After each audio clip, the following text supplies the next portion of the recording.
Hey guys, Andrew McFarland here from StartAJuiceBar.com. Hope you guys are happy and healthy. Today we're talking about catering for your juice bar and juice business, healthy food service business, why you should do it, why it's amazing, things to think about. So before we dive in, if you guys are new to the channel, you don't know who I am or what we do over the last decade, myself and our company has had the pleasure of running our own juice concepts as well as supporting hundreds of people all over the world launch and scale successful juice bars, acai bowl businesses, food trucks, juice trucks, the whole gamut. You can imagine it, you name it, we've done it.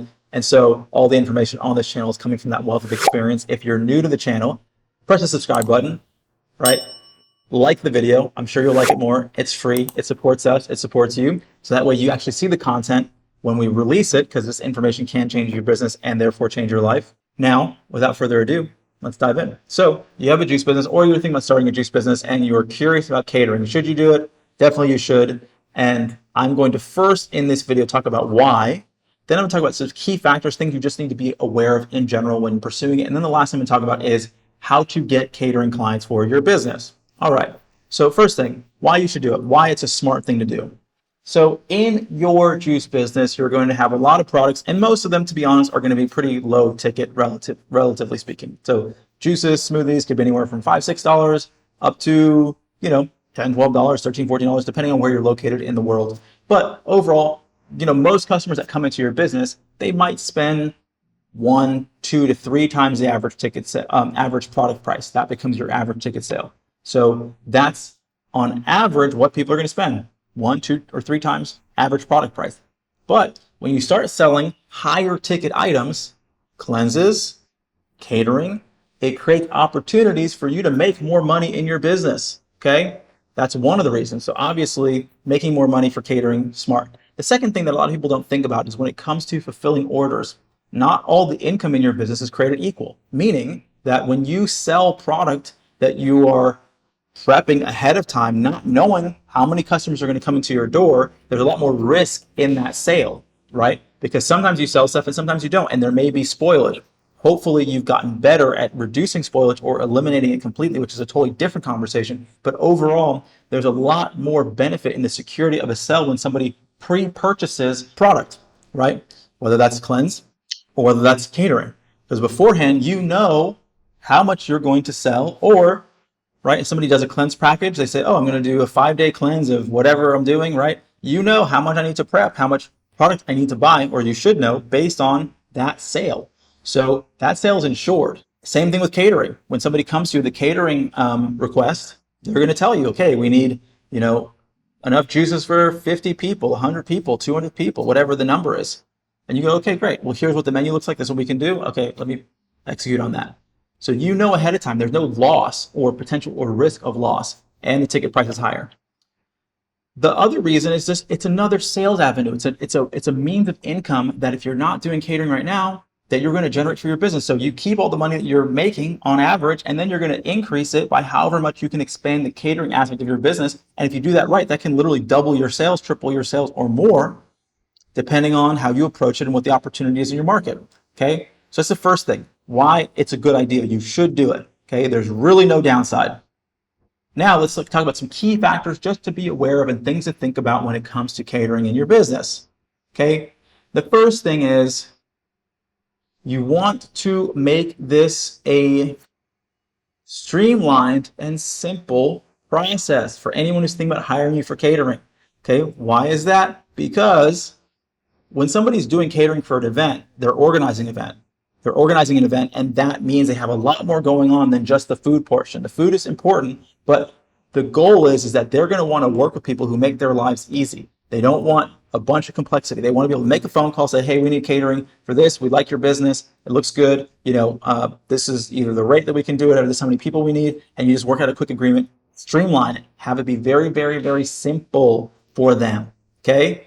In terms of collecting payment, in terms of your process, handling the logistics, because there's obviously logistical aspects when you're going on site that don't pertain to you when you're in your store. For example, tables, cutlery, other, smallwares, as you would say, how you're going to store the product, how you're going to transport. These are all things that you have to think about and just be aware of to make sure you execute on this aspect well.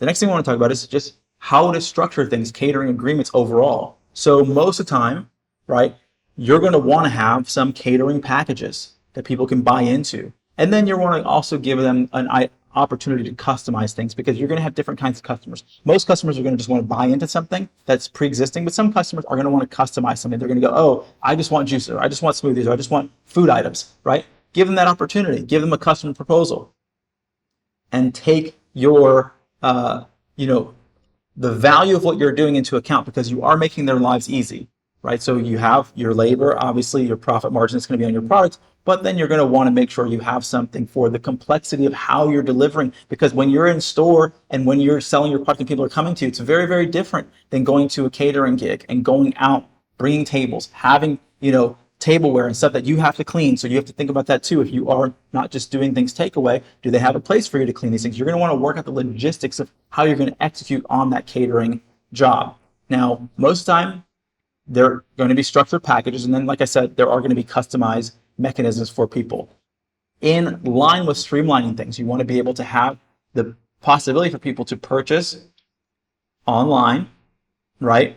Or to jump on a quick call, send an email, but just make it easy. Advertise these things on your website, advertise them on your Instagram page, have brochures, which really leads me into my third and final point, talking about how to sell it and how to get corporate and other kinds of catering clients. Okay, so to repeat myself, and as I was mentioning, you're going to want to structure any high ticket product or sale.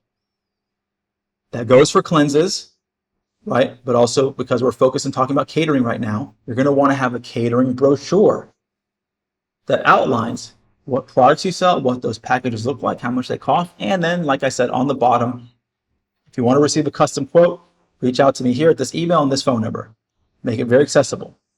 Respond quickly. Phone is great, right? Because people are going to be in a moment of impulse and they're going to just hire who they can get a hold of and make it work that way. So have a clear brochure. Have a tab on your website that says catering. Let them have a one page. And all these things that I'm mentioning to you right now, we actually do provide this service. We are supporting our community and clients with supporting them and expanding into that catering option, okay? Templated agreements. You're going to want to have agreements in place so that they understand what's the payment structure, because you're talking about high ticket items, right? People are going to be investing most of the time upwards of thousands of dollars. It could be $2,000, $3,000, $4,000, $5,000 in catering, depending on how big the event is and what it is you're doing. So you're going to want to have some agreements and payment structures in place. Some people might not feel comfortable just giving you 100% of the money up front, but you're also not going to be comfortable coming in with zero payment. So you're going to have to find payment structure that works. So reach out to me at Andrew@StartAJuiceBar.com if you want to talk about how we can support you in getting your business prepared to do catering and do it right. Okay. We have a catering package that we're offering our clients. Now, just to move into that more deeply though, having that structure, having the touch points, having brochures that you can give to your existing customers, right? That you can market around. So having it structured is very, very, very important. Now let's talk about getting these clients to hire you guys for catering.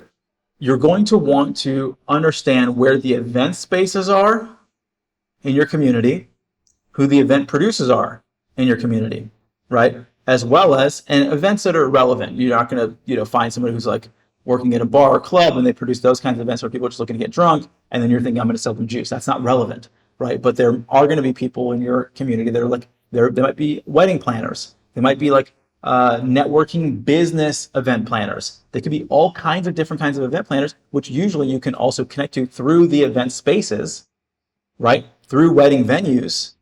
And also your corporate clients, okay? There are going to be corporations that are in your environment that have big offices that you can go to and drop off your catering brochure and drop off your takeaway menu.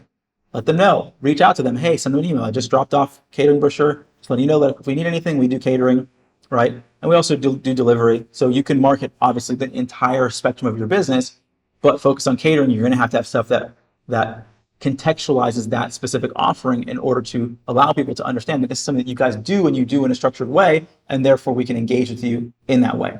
Okay, the other thing that you want to look at is people who are already coming into your business. If you have a catering brochure, you can drop it in their takeaway bag. They may hire you directly, or they may know somebody who's doing an event. Say, oh yeah, the juice bar I love. That would be really cool. It'd be kind of unique, right? To get a juice business to cater. And it might not mean that you're catering the entire event, right? So just because you don't sell food doesn't mean that you can't be a part of the catering. You might be there with other companies that are doing catering, because they're not required to hire just one company, but it's to make sure that you're in the mix. You're in that conversation overall. Okay. So there are many, many, many, many aspects. We've done catering for major brands. We did, being from LA, we've done catering for movie studios and TV shows. We've done catering for all kinds of different people. If you've got a truck or a mobile vehicle, that's also really, really great because it's novel. People love having those kinds of things come to events. And so you might want to think about that, especially also if you have a store. Maybe you want to invest in getting a truck as an extension of your business eventually for part of that growth. But first, build those relationships, get your feet wet, feel that experience, right? And seeing how that feels and how much demand there might be, and then thinking about maybe growing your business in that direction and dimension as well. So first and foremost, or I should say lastly, you're not going to get catering contracts if you don't pursue it, and if you don't structure it, and if you don't market it. Just like anything else in your business, you have to think about, how do I get people to engage with me in a certain way? And then therefore put yourself out there in the right way to the right individuals to get those agreements. And this, like I said in the beginning, can change your business, double your sales, triple your sales if you do it correctly. Because when people are catering for events, they usually aren't very shy with their budgets, because you're solving a big problem for them, which is providing food and sustenance and juices and beverages to their clientele, and they want that experience to go well. So just think about that. Reach out to me personally. Once again, Andrew at StartAJuiceBar.com, if you want to discuss how we can help you getting this dimension of your business off and launched correctly. That's all for today. Hope you guys liked the video. If you're still here, I'm sure you do like the video. Press the like button. Questions or comments, put it in the comment box below if you just want to tell us that you like the content. We appreciate that. If you have any questions, anything that you've learned, if you're doing catering, what have you learned? How's it going? Put it in the comment box below. Love to hear from you and the community. I'm very active too, so I respond to pretty much every message that we get in the comment section. Lastly, too, follow us on Instagram at StartAJuiceBar. We have exclusive giveaways and content that we only release on Instagram. Recipes, you name it, it's there. Follow us on Instagram. And if you like podcasts, the Juice Bar Experts podcast, we're on Spotify, we're on iTunes, so you can listen to our podcast while you drive, before you go to bed, when you wake up in the morning, through your sleep, so it gets into your subconscious, and all of the above, right? So that's all for today. Hope you guys are happy and healthy. Wishing you guys a lot of success in your business. Talk to you guys soon. See you at the next video. Hope you guys have been enjoying the video content. If you're inspired to learn even more about how to start your juice business from scratch, for you, we have a free ebook. It's called the 15 Steps to Starting Your Juice Business. And this is going to go through a high-level overview, through a step-by-step process on how you get your business off the ground. Everything from, branding, menu development, finding the right location, and more. This is going to be a clear roadmap so you know how to go from where you are all the way to opening your store. If you want to go even deeper, we've also created an online course. It's called the Juice Bar Master Blueprint. This is going to go into great depth on everything from how do you put together and think about recipe development? How do you cost out your menu and what's the math around it? What equipment do you need? How do you design your store? How do you find the right location? And so much more. I know you're going to find a lot of value out of both of these. There's links in the description below. So I hope to see you guys at the next video, and enjoy.